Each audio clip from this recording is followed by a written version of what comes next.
on this Christmas Eve. Back to you. How appropriate. Matt Nessa, thank you. You got it.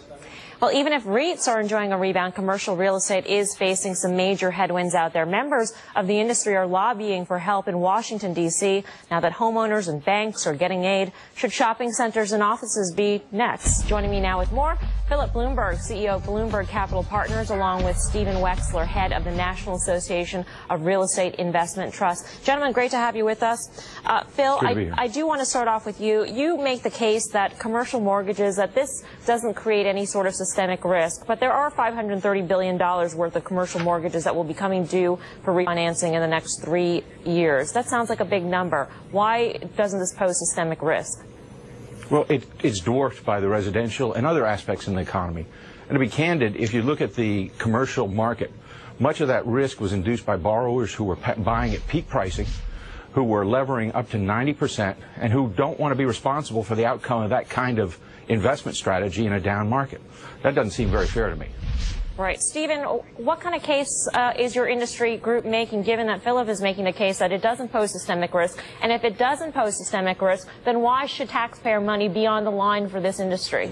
I completely disagree with Philip. I do believe the systemic risk is posed by what is taking place in terms of the dysfunction in the credit markets and how it impacts commercial real estate, as well as other sectors of the economy. I think it's very important to note that no one is talking about providing loans to the types of borrowers Philip just indicated.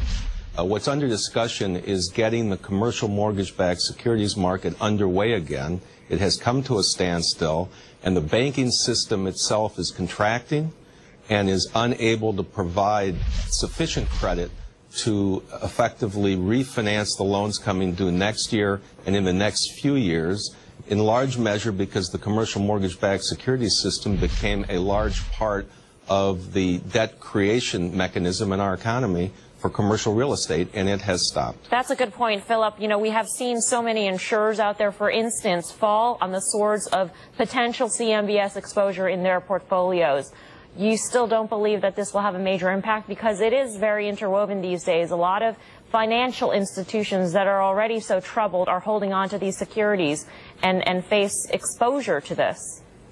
Well, I think when we talk about systemic risk, the fact that the financial system is in stress and won't refinance commercial mortgages doesn't bode for why we should refinance commercial mortgages. On the other hand, I do agree with Stephen that to the degree we can get a refinancing market back in place, that serves all purposes. But a bailout does not, and it's certainly premature to be talking about that. Stephen, last question to you, and that is, help the American public understand why taxpayer money should be used to help this industry. What would happen to this industry should it not get help from the U.S. government? It is fundamentally about our system of credit, the financial system in the United States.